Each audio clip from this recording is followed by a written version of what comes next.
In the TOEFL sentence insertion question, for example can serve as a clue. We use for example when we provide supporting details for the idea directly mentioned before it. Consider this sentence. They should avoid eating burgers and fried foods. Since the details are about unhealthy foods, we can infer that the sentence before the target sentence must be talking about unhealthy food. So the following sentence can come right before the target sentence. People with high cholesterol should be cautious of food with highly saturated fat. Now that we understand how to use for example, let's solve these two sentence insertion questions. That is, for example, as the clue. At first blush, the things we ordinarily call emotions differ from one another along several dimensions. B. This multidimensional heterogeneity has led some to conclude that folk emotion categories do not designate natural kinds. C. Others have argued that there is, nevertheless, enough homogeneity among instances of folk emotion categories to allow them to qualify as natural kinds. D. Target sentence. For example, some emotions are occurrences, for example, panic, and others are dispositions, for example, hostility. Some are short-lived, for example, anger, and others are long-lived, for example, grief. The target sentence provides examples of different aspects of emotions.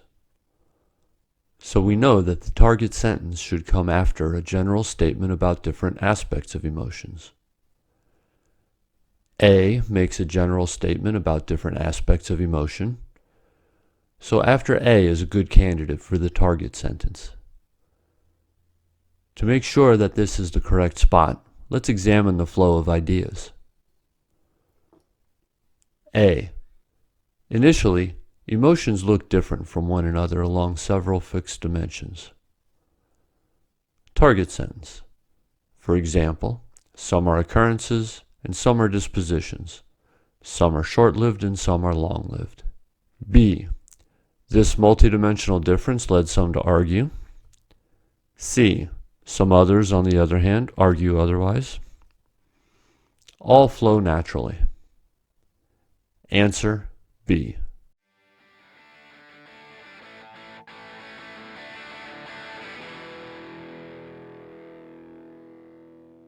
A. The classical view, espoused by Plato, Aristotle, Spinoza, Descartes, Hobbes, Hume, and Locke, is that emotions are primitives without component parts. B.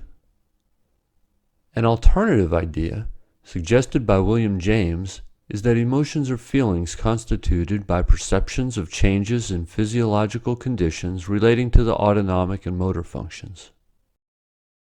C. James thus maintained that our feeling of bodily changes as they occur is the emotion. D. Target sentence. When we perceive that we are in danger, for example, this perception directly sets off a collection of bodily responses, and our awareness of these responses is what constitutes fear. The target sentence says when we perceive danger, our body reacts to the danger in certain ways, and the fact that we are aware of the bodily changes is what constitutes fear. Since, for example, indicates that the target sentence follows a general statement, we should look for a sentence that talks about emotions as the perceptions of bodily changes in a general way. A is not what we are looking for. B makes the general statement that emotions are the perceptions of bodily changes, so the target sentence should be placed after B. With thus, C concludes or summarizes what is said in B. Answer, C.